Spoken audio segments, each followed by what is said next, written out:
hello, good morning, afternoon, evening, or night, maybe for some of you.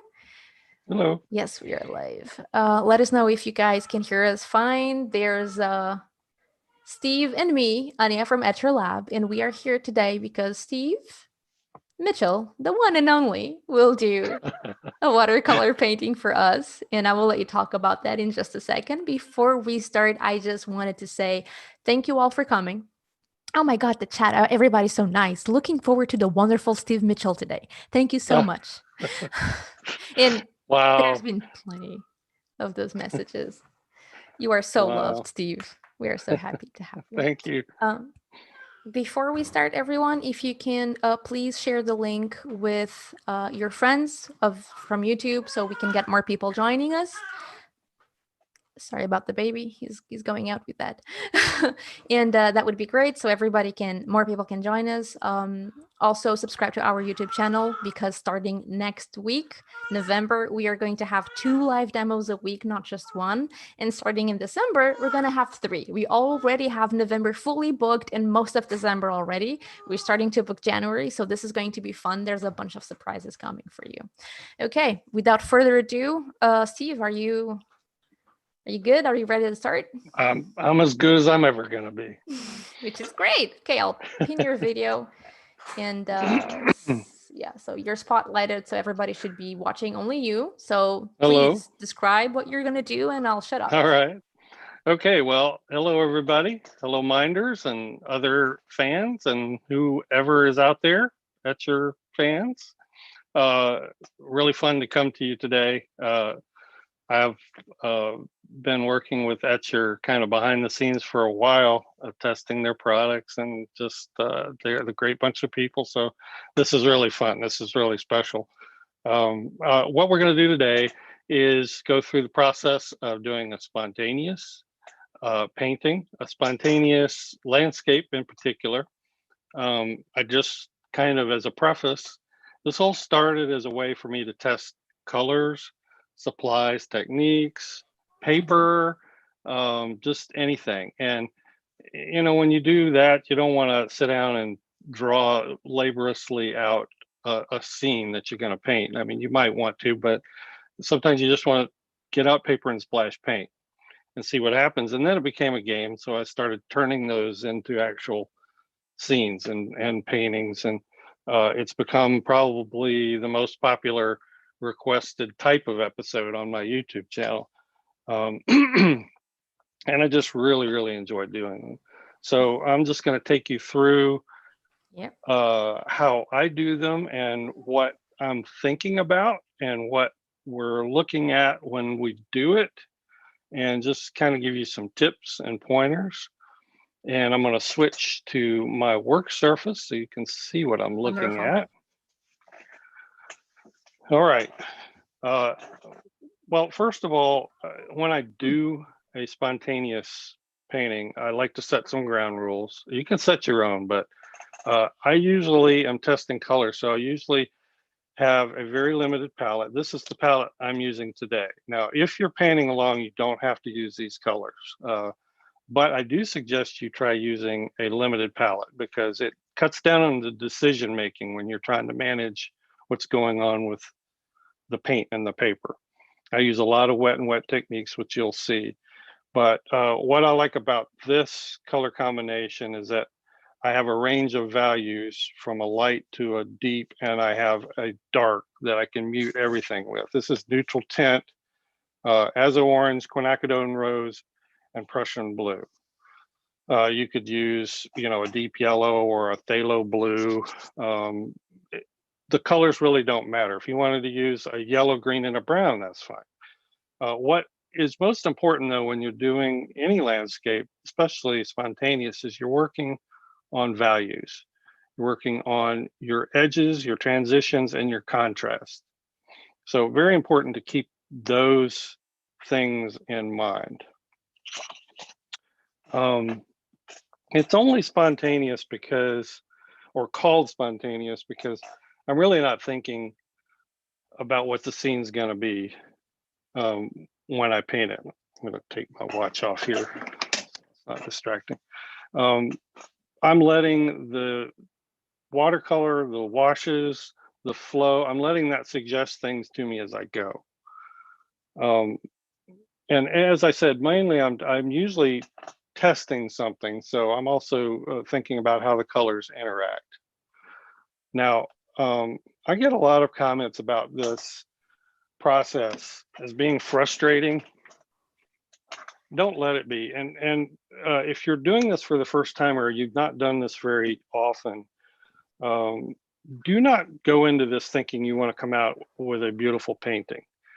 That's icing on the cake if that happens. But think in terms more of, and this literally is how I came up with the name of my channel, getting into the mind of watercolor and seeing how it reacts and what it does, because it will do a lot of things for you if you let it, and you can just react to what it's doing basically and say, oh, I like that, I like this. In music it would be the equivalent of doing a duet or a jam session. You know, it does something, you say, oh, I like what it did there, so I'm going to do this. That's kind of the vibe, that's kind of the thought process. And there are lots of ways to start. I'm going to use a spray bottle technique, which is my favorite, but you can actually do totally wet the paper. You can spatter. I've turned it sideways to where the drips and runs go off the edge and it suggests kind of landlines. So let's just get into it. And what I use is this bottle. This has an adjustable nozzle, so I can crank it almost all the way in and get spatter. So that's what I'm going to do. And it may be difficult to see, but all I'm getting is sprinkles of paint, or excuse me, water. And I'm going to start with my lightest color, which is the orange. You can see what happens with spatter. That's why I like it. It just sort of spiders out in weird ways. I'm going to pull in some of that rose. I like these colors. I picked these colors right now just because it's kind of fall. And these are very similar to fall colors. And I hasten to say, don't get hung up on, that's not the color that is. Like, you may see me do a fir tree or something and it's purple. It's like, it doesn't matter. These a lot of times turn out to be very pharisaical in terms of color. What's most important is value structure. And see, I hope that these runs happen. I usually look for them or wait for them to happen. But if you see how it spreads out, instead of spreading out in an even flow, we're getting nice little spidery things. And let me pull some more orange in here. Now, what I'm thinking about is, as I put paint down compositionally, I'm usually, I like doing these in vignettes. I think they're more interesting. They're easier to manage. So I'm not doing edge to edge painting. I'm mainly doing a vignette. And you can add some sprinkles if you want to. I'm also thinking to begin with very abstractly. When you start adding water like you did just now, was there any specific reason why you added color on top of that orange? It was some of these that I was adding here. Some of these splashes of paint were getting a little dry and I wanted to see more of this creep out here. When I say creep, I'm talking about these little spider shapes. Now I'm going to bring in some of the Prussian blue.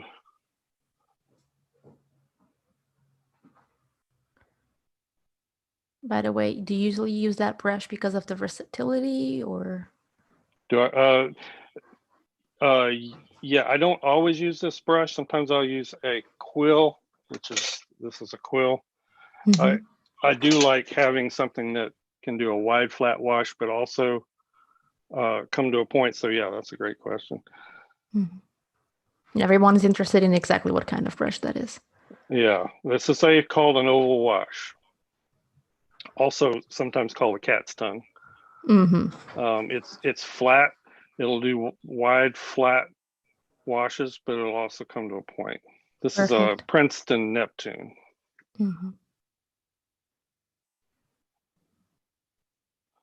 Also, one of the things I'm doing besides just doing a vignette, I'm also looking for a center of interest. Now see the quinacridone rose and the Prussian blue will combine for a nice purple. Wow. Now, one of the things you want to watch when you're doing this, because I get a lot of comments about this, and it's probably one of the biggest things you got to be careful of, is getting too much paint and too much water out there. Because what will happen is it'll just all melt together and turn to mud. So be very, very careful about that. Keep your, if you're saying I want to paint a little dark contrast area here, then just kind of keep it there. You can also, I also keep tissue and paper towels handy. A quick blot will stop a flow and help you create an edge. So, is there any secret to the inclination of the paper? I like a little bit. This is probably about a 20-degree incline. I like a little bit because most landscape forms and shapes, shadows sink to the bottom, and so that makes that happen almost automatically. You can see how it's kind of sinking there, some of those deep values. Now, where I blotted there, I created an edge, and so that stopped the flow, and that's good, because what I'm going to be looking for later, you'll see, is shapes, edges, and contrast. Where we're in the initial phase, this is where watercolor itself is doing most of the work. And I'm just thinking, where do I want to see, maybe, since I blotted there, I'm going to have a bit of an edge there. So let's enhance that.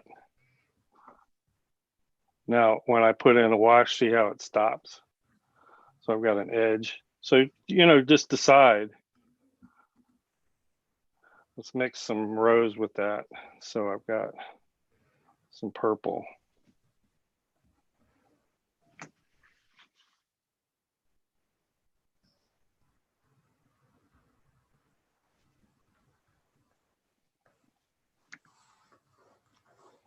Just mentioning while you're going silent, the paper that you're using is is our own Perfect Sketchbook This Signature is the series by Perfect Urban. Sketchbook, yes, Yeah. signature Cold press. series. Yes, Fabriano Artistico cold press. And if you, just while you're watching that happen, you get drips and runs that are too aggressive, just have paper towel or a rag handy to catch it if that's going to be a problem for what you're trying to do.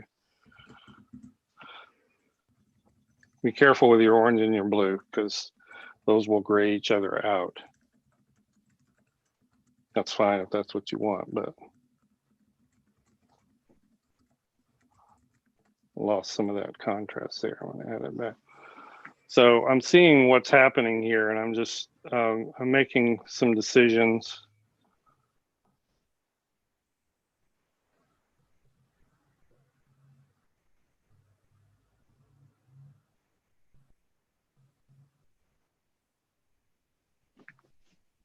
Contrast is so important in any painting. Just managing that and getting good contrast, and not letting the whole thing go flat. And a lot of the face-to-face classes that I've taught, it's probably the number one issue. Second, maybe, is water pigment ratio. For beginners, those are two of the biggest issues. I'm going to switch to a smaller brush. I've really been enjoying these. These got your brushes. Been trying those them are our all. brushes. Yes, I've been trying them all week. Thank you. I'm glad you're enjoying them. They're a good all-purpose brush, but they're stiff, and you need that choice for watercolor. But it's also a great way to add as an all-purpose brush if you do a lot of like watercolor and then gouache, for instance, because it's a great gouache brush.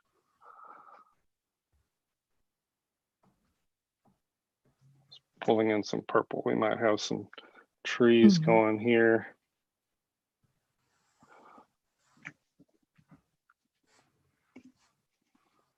Now I'm going to add some spatter, and what I'm hoping will happen, because this paint is still wet, but it's starting to dry. And if you add water to drying paint, a lot of water, you'll get a back run. So I'm hoping for that. Actually, when you do it in droplets, you'll get sort of little, let's just see what happens. Doesn't always happen. You'll get little spotty textures. Oh, Beautiful that's cool. fall colors coming from the That's chat. cool. Everyone's really enjoying. Oh. I wanted to get a little more focus here.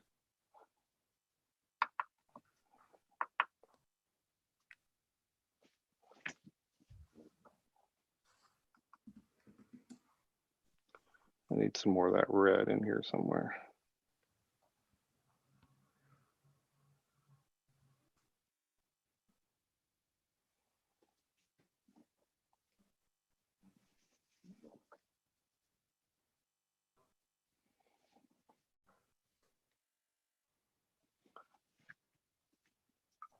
I also suggest that you just resign yourself to the fact that it's going to be fairly expressive and impressionistic.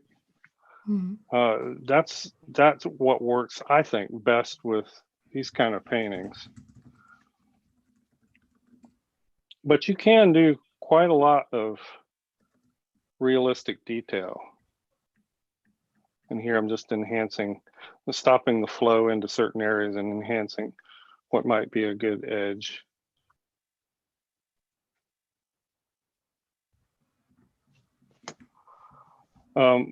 Since we're talking about landscape and when these shapes start to emerge, I am looking for a ground plane, and you see that kind of emerging here.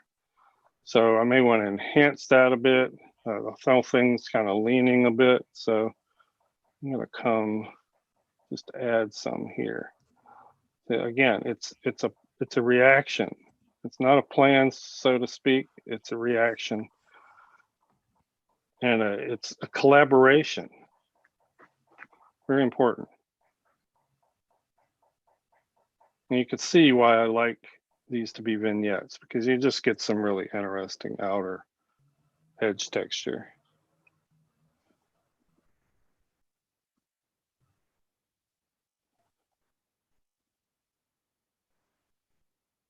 A question from the chat: how do you decide where the colors go? Is it a spontaneous choice mixed with contrast and color theory? It's not color theory, really. I've kind of worked that out in advance with the color palette. I know, and one of the reasons I'm using a limited palette, so I don't have a lot of those decisions to make. But again, it's that collaboration. I see what's going on the paper, and I think in the moment, I think, what do I want to do there? What do I want to enhance here? What do I want to enhance there? Now, there will be a more planned stage to this in a few minutes. So you'll see. I'm getting a shape that I really like, an overall shape. Okay. Maybe I'll close in a few of these white areas. But do you have a specific image in mind? Like, are you like thinking where you want to go find? Okay, good. Nope, it's like putting a print into the developer bath and seeing what comes out, and just reacting to what's happening. Like, see, I've got a nice edge here, contrast. So as watercolor dries, as the wet washes dry, they move less and less. So if you have an area that's starting to dry, you can increase contrast in that area, and maybe I've got a nice bush line there.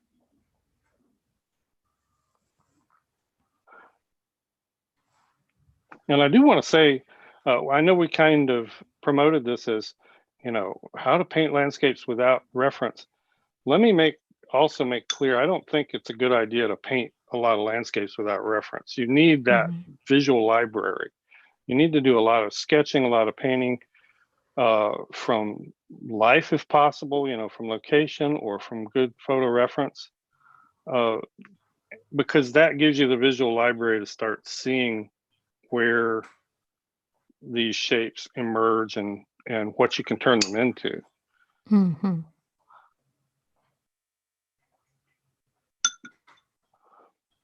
Makes a lot of sense. I'm putting some clear water here. I'm hoping to push back some of that color and increase. I got a nice, what I like this edge that's developing right there.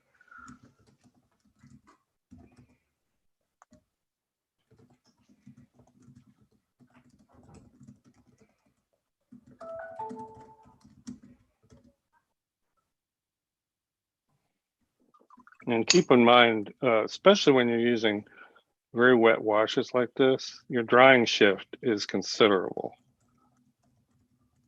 So how dark or vibrant these go down, you're going to lose at least 20% of that when it dries.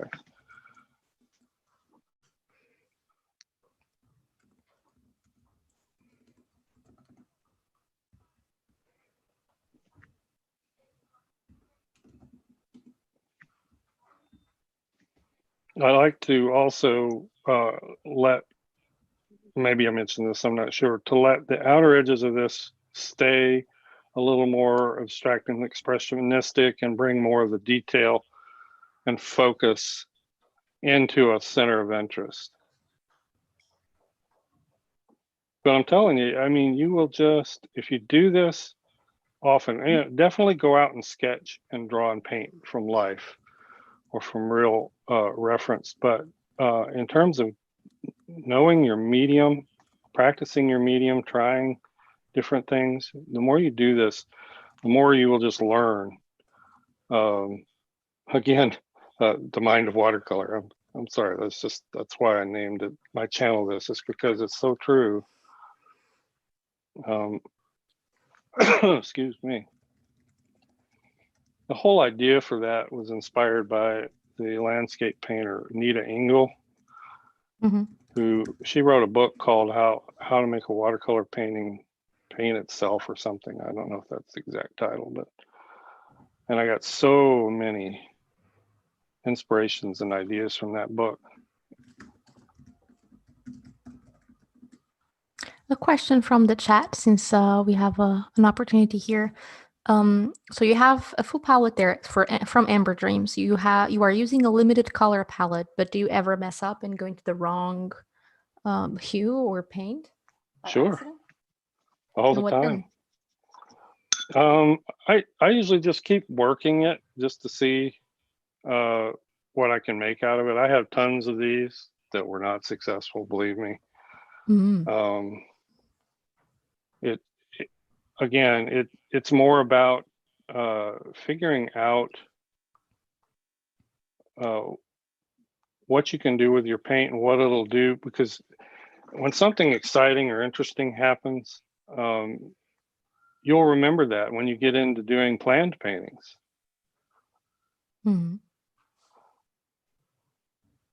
So yeah, I don't worry about it. I usually have a philosophy of finishing a painting even if I think it's messed up. And you make a note. I mean, that's how you learn. You make a note of what you did wrong. Yeah, I mean, if you know what it is you did wrong, if you don't, figure it out, you know, because those lessons, they stick, you know.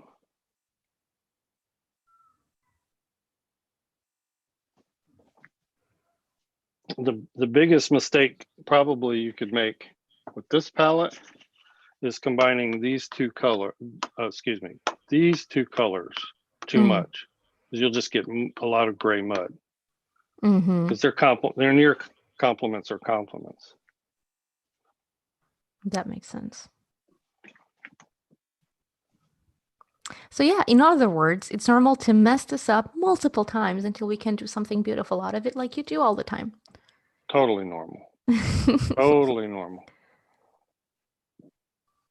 What I mean, I'm more successful more often, primarily because I've paid attention to what watercolor does. So, you know, a lot of beginners have trouble. Beginners, intermediates, anybody, even, you know, many times in my career as an experienced illustrator, it's like, oh, wow, I wasn't expecting the watercolor to do that. That really is horrible. It wasn't supposed to do that. You know, I get that kind of comment all the time. It's like, I wasn't counting on that. And it's usually bad. So what do? You learn and figure out what you can count on watercolor to do and how you can control it and then when to let it out of its cage. And that's kind of what I think is the fun of this. Now, I think that base I'm pretty happy with. So Yeah. For the sake of time and pardon the noise, I'll try to dry this up real quick. And then we'll go to the second phase, which is a little more deliberate.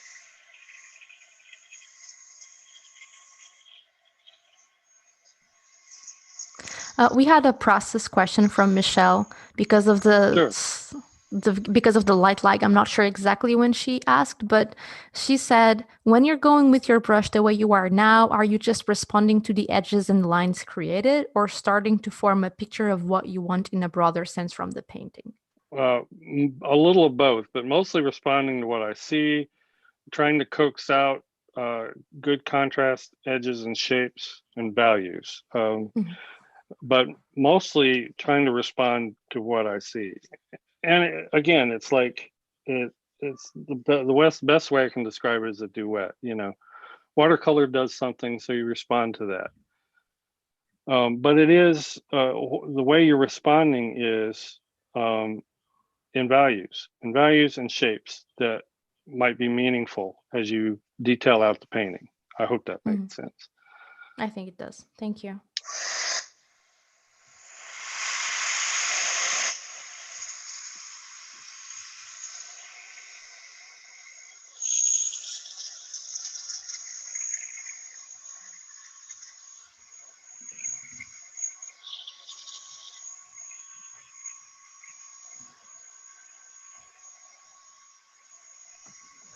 Experienced, I hope you can hear me over this.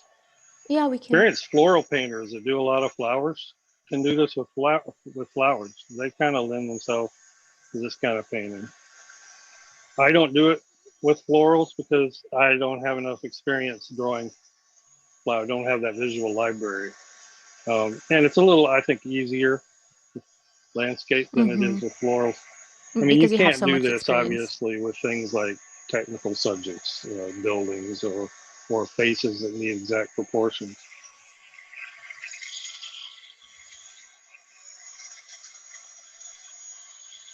Beautiful little tool. So tiny yet powerful. Yeah. And already, I don't know, coming through on video, you can already see the drawings here quite a bit later. While Steve is finishing drawing his first pass, and as many of you know, this is going to turn out beautiful.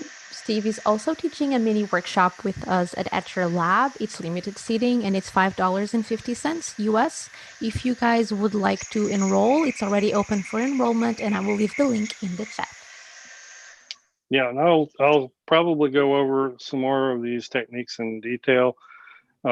We used the squirt bottle technique to start. There are some other ways to start, so we may cover some of those in the workshop. Oh, cool.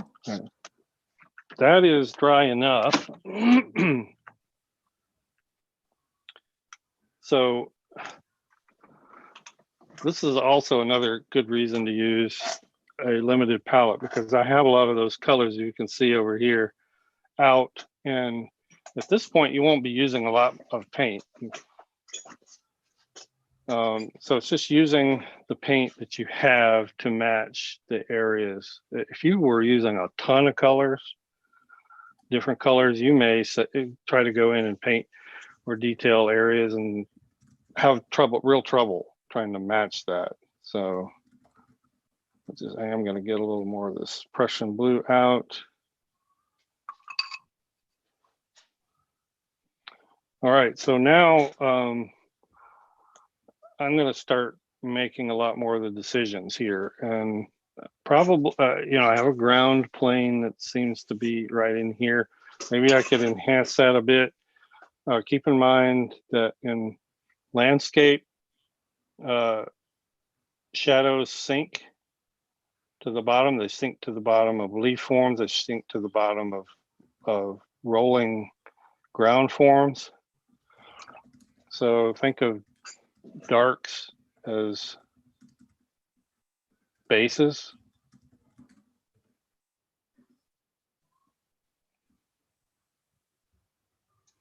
And all I did there was just put down some color, and then I'm blending it up.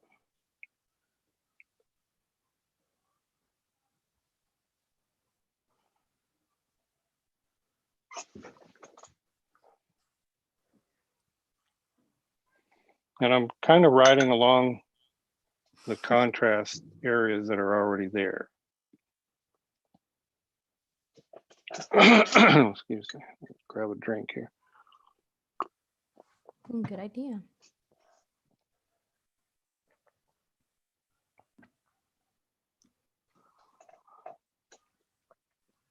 But I like the forms that have developed like this. Maybe I will just detail that edge a little bit. So, and here's a warning on that. So when you see these edges, you say, that'll make a nice little tree line right there. Don't detail out every square centimeter of that edge. Just it'll look too deliberate. Do this sort of what I like to call a lost and found edge. Most of these turn out very dreamy and fantasaical looking, because you're not going to see a blue tree, I mean, usually, or a purple one, but that's okay. We're dealing with values. Controlling the detail freak in us. It's like, yes. I just want to try everything.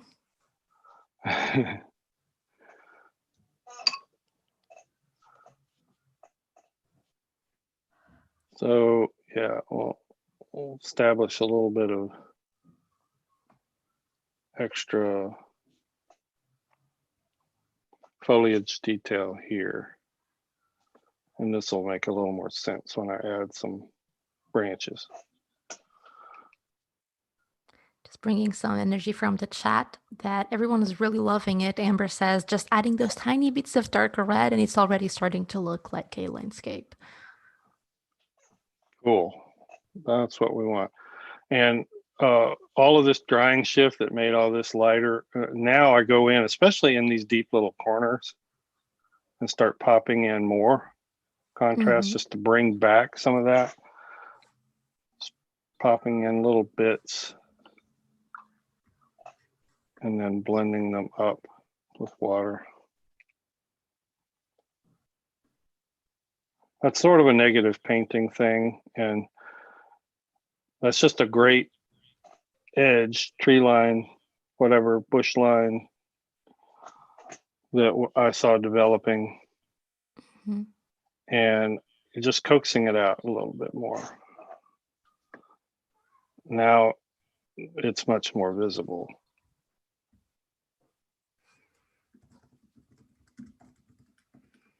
I just want to say thank you to everyone who is signing up for the workshop. I forgot to add, but adding it now, if you do enroll in Steve's $5.50 workshop, you will get a $10 voucher from Etcher in your email. And you can spend that $10 to in any art products you guys want. Sketchbooks. I think we still have some of those sketchbooks in our store, if I'm not mistaken. We also have the brushes and other sketchbooks and watercolors and more fun stuff. So yeah, just making sure you guys know about that. And I really like the brushes. They, like I said, they're a nice stiff addition to your arsenal. And normally you don't want super stiff, like oil painting stiff brushes. You want something that's still soft enough. And a lot of watercolor brushes are very soft, but you need stiffer ones. I have a number of ones that I kind of count on for stiffness, but there's not a lot out there. And what I like about these is they're great. I think I mentioned already, they're a great wash brush. So if you're doing hybrid pieces like I often do, it'll work well for that.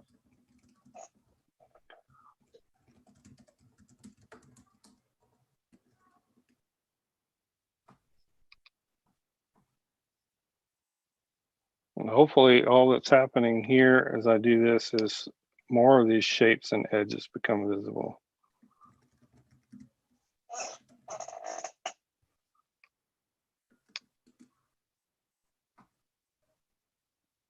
Wow.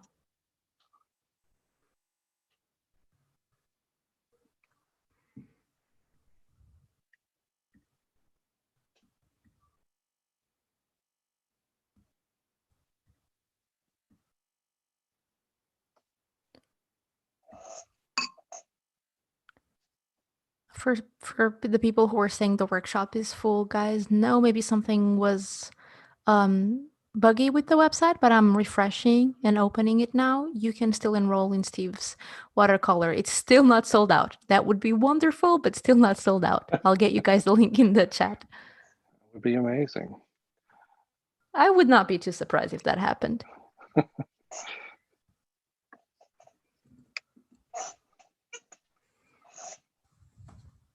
So hopefully you can see what's happening here with these edges. But again, I caution you, don't overdo it.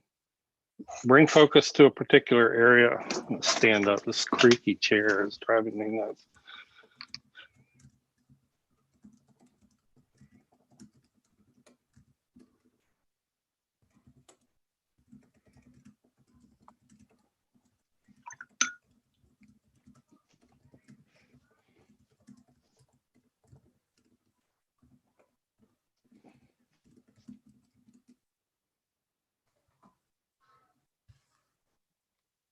Wow.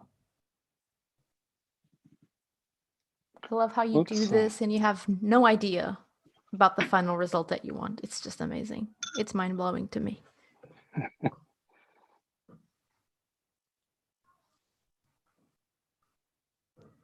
We're gonna get some tree detail here.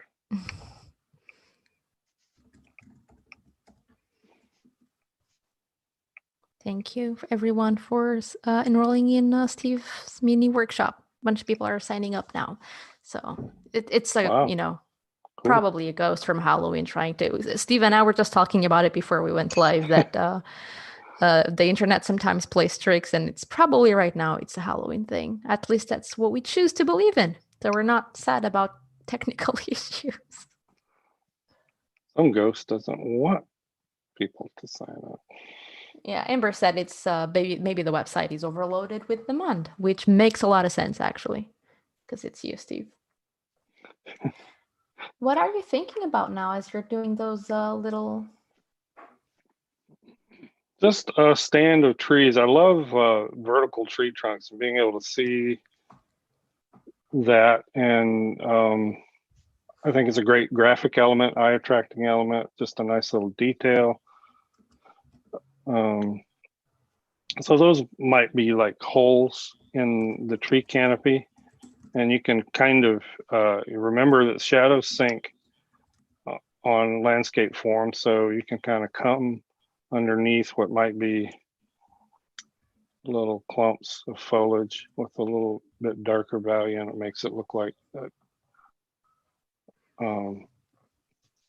part of that foliage pushed further back, where you're all of a sudden you're able to see.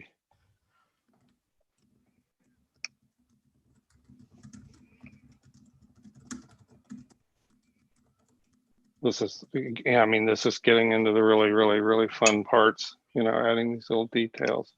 And it's always exciting because, you know, watercolor as a medium, it gave me some really interesting things to work with. I mean, all of these shapes, if you try to plan and paint them each exactly this way, it's almost impossible. And all these little fingers of texture and edge, that was painted by watercolor almost automatically.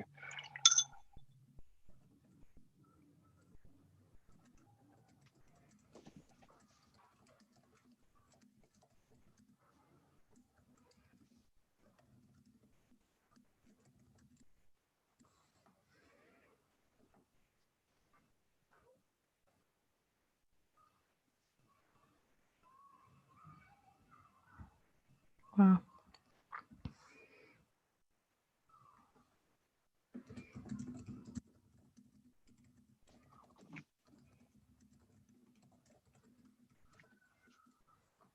Just turn this into a tree.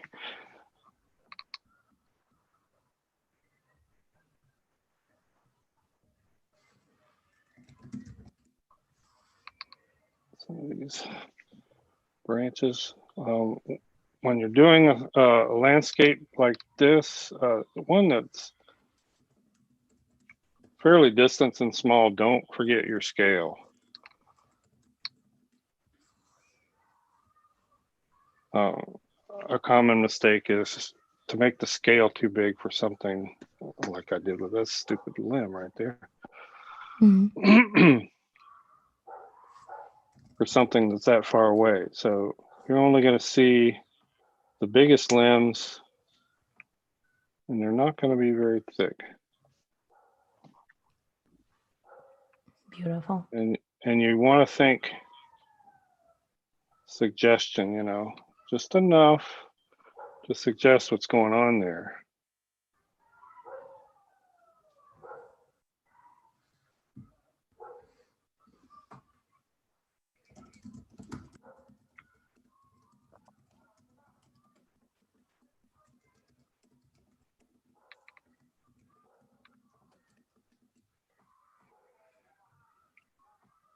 Let's give a little shadow to the underside there. I don't want to get too carried away with that, but Looks like a magical land of some foreign country, and the colors know, are so right? whimsical. Yeah, I played the game that had just that kind of feeling, and it was beautiful.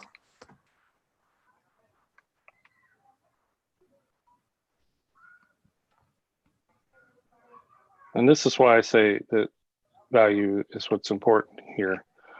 And just make the color fun, you know, not distracting, but fun.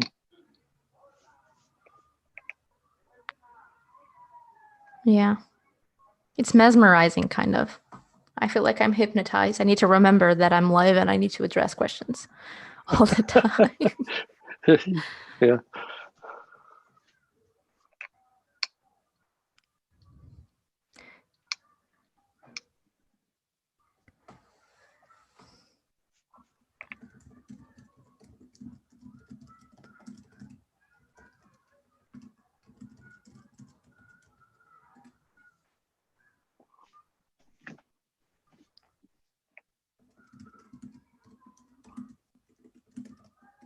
And I'm just looking for areas to extend into little points of detail.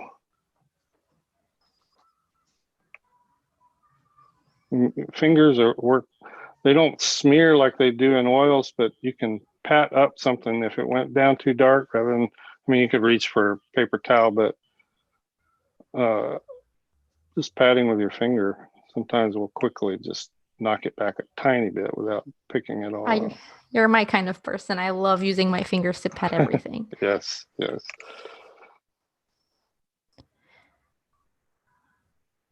There's a lot of questions about. Go ahead. There's been a lot of questions about what kind of paints you're using. M-Gram. Okay, M-Gram there is we go. It's my favorite. Most great question from Lori. I'm sorry, I didn't want to interrupt you. Lori asks, it seems like the white space is as important as the dark contrast. Yes, isn't that true? They add sparkle. Which is one reason I use spatter a lot, because otherwise you don't get that. Now, I want to show you this. And by the way, if you've not done this or you don't do this very often, start small. Wow. These are I did a bunch of trading cards. Now I used an opposite technique where I pre-wet the whole area. And you see it's different. It's dreamier. It's softer focus, but you can still like stop the flow in areas, which I did here with tissue, but keep the rest of it soft, and then go in and pick out little areas of contrast. And I don't get all those little white areas. So there's so many different ways to approach it. But start small. Don't give yourself, a lot of, here, let me just show you. couple others. This right here, Wow. that's not that great as a painting, but I wanted to try two colors I'd never tried before. So this is a 2-color palette right here with a little bit of, I think, neutral tint added. Wow. And I didn't use spatter here. I just kind of put paint down and just blended it out. Here's another example of spontaneous painting. If I can find it. Well, here was another one, another 2-color example. Wow. And it just looked like a misty mountain climbing behind a distant tree line, maybe across a lake. But that was another case of I had 2 colors. I wanted to see how they work together. I wasn't planning to do a painting. And so I just started putting it down. I thought, oh, well, hey, something's starting to form here. Let's just go with it. This is spontaneous painting. All I did here was just blob down color and blow it with a straw. Oh my And God, a straw? Yeah. A drinking straw. That's how you got and those very, Yeah, and you oh. get the drinking straw down by the wet paint and blow it out. And I thought, man, that's making really interesting tree shapes. So yeah, this Everybody from the chat is like, thank you for showing us this. Oh my goodness. this is almost 100% with the Etcher fan brush. And the reason is I thought, you know, I haven't used a fan brush in a little while. I thought, what will it do? And so you can see here, I started playing with the edges, and it just gives these little organic kind of shapes that if you tried to paint that with the point of a brush, you wouldn't. And then I did this, and I thought, oh, let's just get some paint and see how far I can go. So I was like going here, and then when I painted these trees, I was like using the edge and going up, and then I just kind of flick out to the side and get these little. Before I know it, it was like, oh, that was a pretty fun little hour I spent on that. So I'm mind blown. It was all of that you showed, was all of that watercolor? That's all watercolor, yeah. And so, when you get the white branches and such, is that what, gouache at the end? Yeah, not there's no gouache in this, but that was gel pen, that one. White gel pen. Okay, I love those pens. Yeah. You could do that with gouache too, of course. Great news for our listeners and watchers. I just spoke with Steve before we went live, and we are going to have some of his prints for sale on our website soon. Subscribe to our newsletter so we can let you know when that's live. So beautiful Steve art for download at a very reasonable price, of course, and most of the proceeds go to Steve. So you will be supporting Steve. Thank you in advance. Thank you. Thank you. I'm mind blown with what you just with one brush. Oh my goodness. Epic. Well, you know, the spontaneous painting thing can just grow as you learn to do these things. You can employ it in a particular part of a painting. The thumbnail that you used to promote this live demo, that sunset, that was partially planned, but a lot of it was spontaneous. So you can actually go kind of half and half. Say, here's my composition. I'm going to plan this composition, but I'm going to, like with the clouds, I'm going to let watercolor suggest a few things and let parts of it be spontaneous. I'm going to let other parts of it not be quite as spontaneous. And you just find ways to utilize it. It's like cooking with a spice, you know, or an ingredient. Some recipes require this much of it, some require that much of it.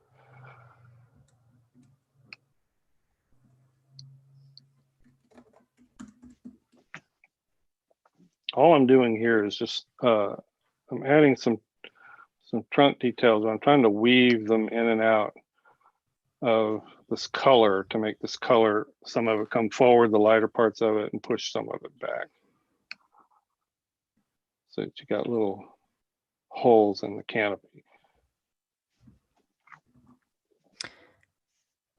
For everyone who was asking in the chat how long the $10 voucher was valid for, it's 1 full year. So again, if you enroll in Steve Mitchell's mini workshop for $5.50, you will get immediately in your inbox a $10 voucher to use in our art supply store, valid for a year. This is the smallest brush in the set, the etcher set. It's a good detailer. It's not a spot. It's longer than a spotter, so it does hold some color, but it's not as long as a rigger or a liner. But it's still, excuse me, it gives you a lot of nice detail.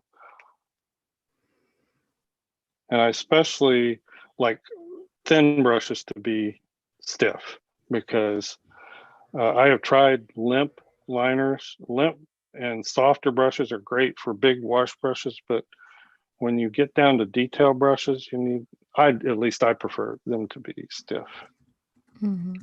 I agree with you personally. I prefer, well, that's why we have those brushes. Yeah.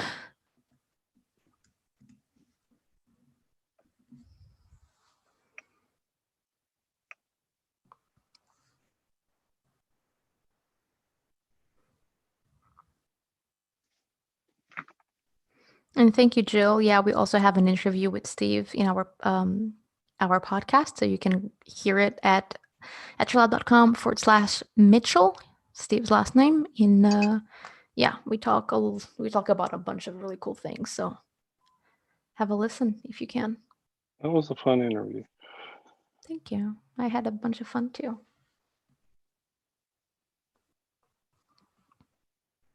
And I'm really enjoying some of the other people you've had on there. That's turning into a really great podcast. Aw, thanks. That means a lot.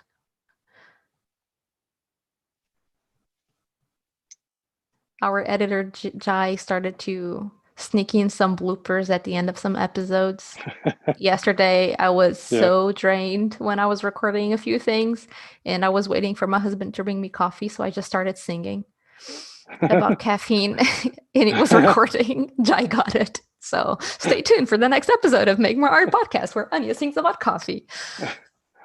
So do you watch the Draftsman podcast? No, but I think I'm going to change that right now.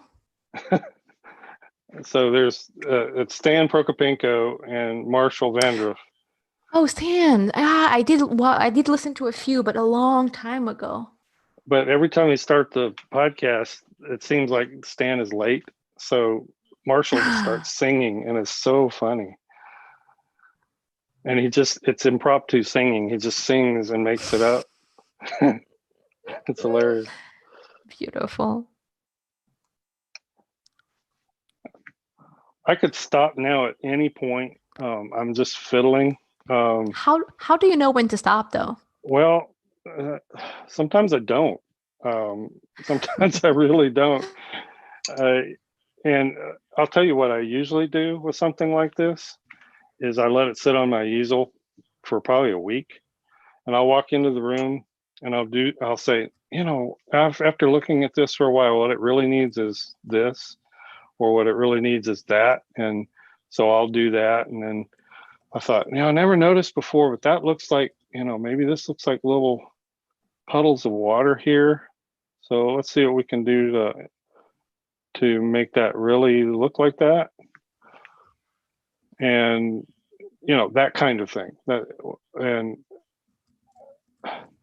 after a while, you just have to ask yourself, am I doing anything that really improves it, or is it just fiddly? I tell viewers all the time not to get detail drunk, because detailing is fun, but it's not always useful. So detail should add to either the composition or the way the eye leads. If you get too much detail, you'll spread it out. Here, I smeared my hand on that, and it'll become superfluous, the detail.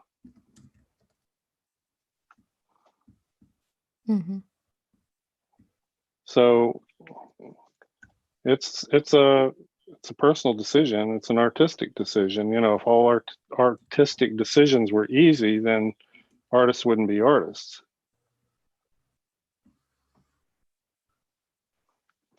So maybe we got some little. Oh, the chat is loving the straw thing that you shared a while ago. So everyone is like, okay, I need the brushes and the straw. And a lot of thank yous for the demonstration, just conveying what I've already said multiple times. We are thrilled to have you here today. Well, this is very, very fun to do. Always up for doing one of these. Awesome. We'll take you up on that offer. All right, all right.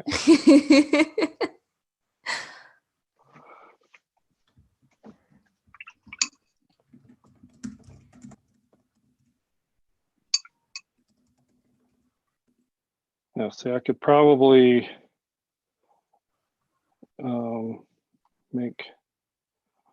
I don't want to do too much. It probably make this look a little less nebulous, more like tree foliage back here.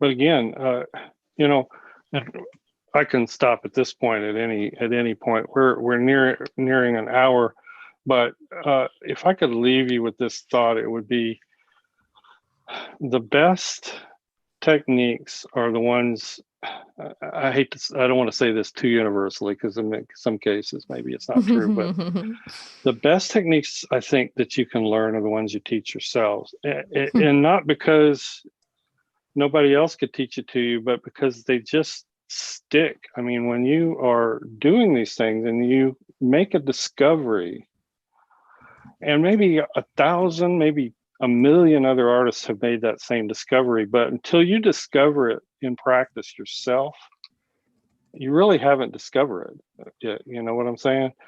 It's like it's like the light coming on, and maybe it came on for scads of other artists, but this is the way you make the light come on, especially with how watercolor acts, reacts, what it can do, what it can't do, how you can control it, how you can't control it, or how you kind of corral it to do certain things. Discoveries, which I think mistakes are part of discoveries. They just are. Now see, that looks more like a tree, I think. And at some point, I'm probably going to add a few branches, but now it looks like a tree that's kind of bending out that way. It's a windy day. Yes, that's right. And there's no rush, by the way. Yes, we are close. Hello?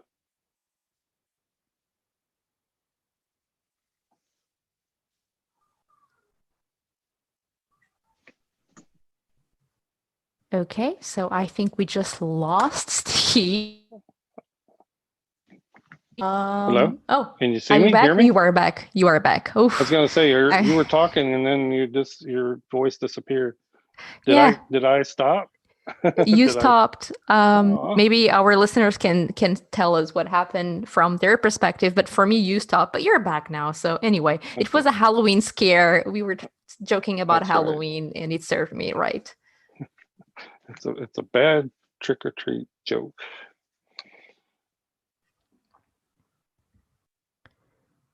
Yeah, they lost me. So yeah, maybe it was my end. And you continued. Good, great. So if I disappear again, you can continue, Steve, because it's me who disappears, and that's fine. I see. It's fine. So really, Anya is the ghost. I'm the problem. She's got a talent. She's got a disappearing talent we did not know about. I should explore this. Maybe I can profit from it. I don't know. I'm sure that you could.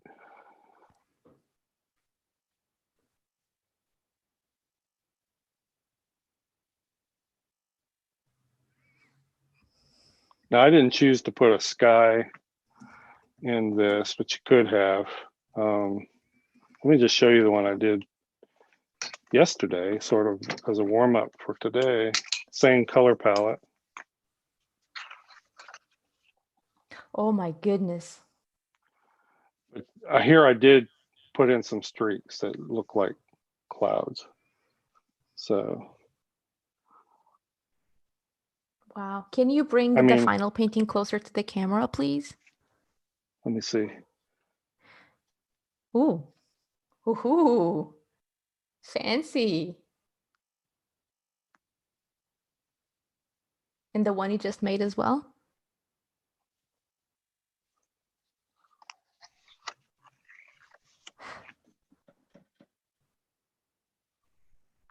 Gorgeous. And honestly, I could probably still work on this one for another hour. Well, if you do, please send us the image. And everybody, if any of you painted alongside us, please, please, please share that on social media. And we are doing a monthly giveaway of $50 art voucher, if I'm not mistaken. So all you have to do is tag Sorry, us I don't with mean to make Etcher you Mini drunk. Workshops. Ooh. So yeah, if you go on social media and tag the art you made in pictures of yourself or the workspace while watching our live demos and workshops, tag us with Etcher Mini Workshop and you're immediately up in the run for an art voucher for our store. Wow. Sorry for the stormy. Never apologize for being awesome. Trying to get my camera set. I mean, you can see same palette, how much Yeah. different it can look. Wow. Wow. Wow. And I use pretty much the same spray gun technique on that, same brushes and everything. So, Wow. um, Beautiful. but Okay, let's go sorry, ahead. I don't want to interrupt you. I just had a few questions if you have the time from the Yes, I chat do. that I'd I like have to. Okay, plenty of cool. time. And yes, and we just tricked Steve into continuing to painting. Good job, everybody. Um, so, okay, questions. Do you use different types of spray bottles for different effects or control? Yes, great question. So I mentioned the trigger sprayer. These are a little bit difficult to find. I think I got this at a craft store.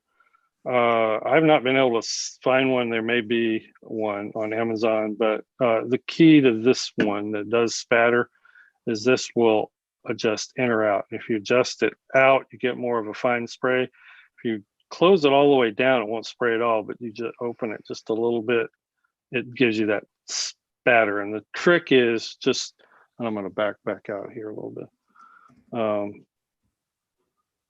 The trick is just barely pulling the trigger to get that spatter. Mm-hmm. Alternatively, you can just get clear water on a brush and tap it on your finger. You'll get a bigger droplets, but you'll still get a spatter effect.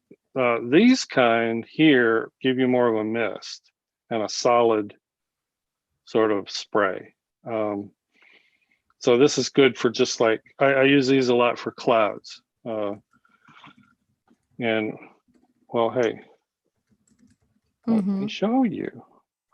So One more demo. Oh my God, yes, please. Just pat a little bit of color up there where your sky goes, okay? And get one of these mist brushes and watch where your drips go. And voila, instant clouds. And then blot it to stop where it's flowing. Wow. Yeah, you don't, and you can blot up some of the lighter areas you might want. When you're doing a landscape with not much sky showing, you don't want to be very detailed with the sky anyway, or otherwise it's just distracting. And I think too much. My frame is off, but wow. Let's get back a little closer. So, and then one last one is just a version of this, but it's tiny. I'm looking for it. Here it is. I carried one of these with me on location. Does the exact same thing as this, just puts spray in little bitty tiny areas. Just be careful because I've sprayed myself in the eye. Oh my goodness. Right. So this is good for just like little spots of spray here or there.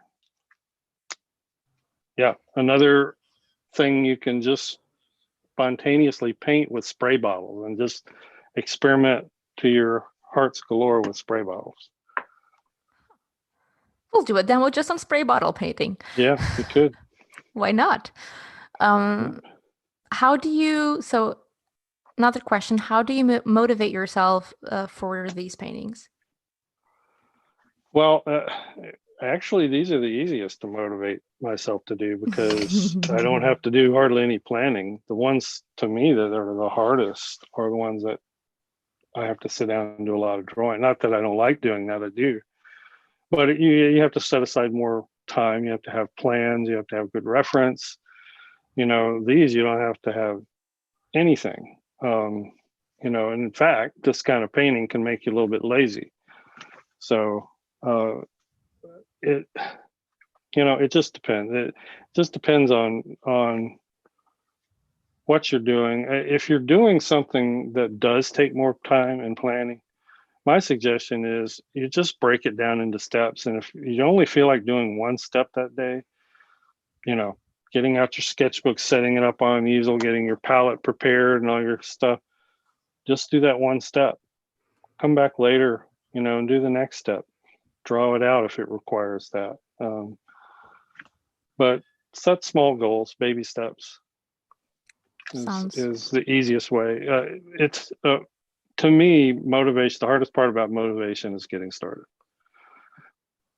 Once I got a painting started, it's hard to stay away. So this will sit on my easel probably for days and I'll be messing with it. Wow. And one more question, how do you choose what colors to try? Color Mood, palette. just curiosity. Maybe just colors I haven't used in a while. Just, I don't know. It can be a variety of things. Sometimes it's spur of the moment. Sometimes it's almost as spontaneous as the painting. Maybe I'll do this all in all blues. I've done paintings like this where everything was just blue. Done a lot of these with greens. So seasons, I'm feeling the fall vibe right now. So yeah, we had to get kind of into that mode. Sounds good. And one last question. Everybody was requesting to know what palette you're using. This is a Mijello. I think it's actually designed for acrylic. This is the Airtight Palette. If you go on any one of my videos on YouTube and click on I have a link to my Amazon store, you'll find it in there. But I think it's called the Mijello Airtight Palette. It has a lid. Where's the lid? It has a lid with a air seal gasket here. Okay, so it keeps everything moist then. Yeah, I like it because for watercolor, I like wells with ramps rather than just deep wells. I mean, I like this because it's easier to pull out color out into the area. Makes sense. But it's just it's good palette. Personal it's not preference. Too big. Yeah, it's just personal preference. Okay. I think that's all. I hope I addressed most of the questions. I don't want to keep you longer. One last time, if you guys want to learn directly from Steve, he's doing a mini workshop on November 20th about these about his very own spontaneous landscapes. So Steve, you will do another spontaneous landscape in this mini workshop. Yep. And for those of you who were not there, the mini workshop is $5.50 US, and you will get a $10 voucher to spend in our art store. You can buy one of the sketchbooks that Steve is using right now, the Signature Series. They're limited edition, almost sold out, or the brushes that Steven used, which are also ours, or anything you want. The link is in the chat. Okay, I think this is all. One last time, Guys, thank you so much for coming. Let me just put this, let's see our faces for a little bit. Thank Yeah, you. let me Thank do you. that too. Thanks, Steve. Thank you all for coming, for watching this. Yes, this is recorded. You can watch it as many times as you want. It will stay here for as long as YouTube and Etcher exist, at least. And please share the link with your friends. If you do art, if you have made art while watching this, please tag us, hashtag Etcher Mini Workshop, or photos of yourself watching this, your workspace while watching this. Use that hashtag. You might win a monthly voucher to spend on our art store, $50 voucher. And that is pretty much it. Starting next week, the live demos start on Tuesdays as well. We are doubling the amount of live demos. So next Tuesday, we will have a beautiful artist called Kate Voronina. She will use soluble wax pastels to do urban sketching, gardens and such. So that's going to be fun. New medium, new artist, two live demos a week now. Tuesdays, this time, 9 a.m. And Fridays will always be 4 p.m. And this is all Pacific time, LA. Okay, this is all. Anything else you'd like to add before we go, Steve?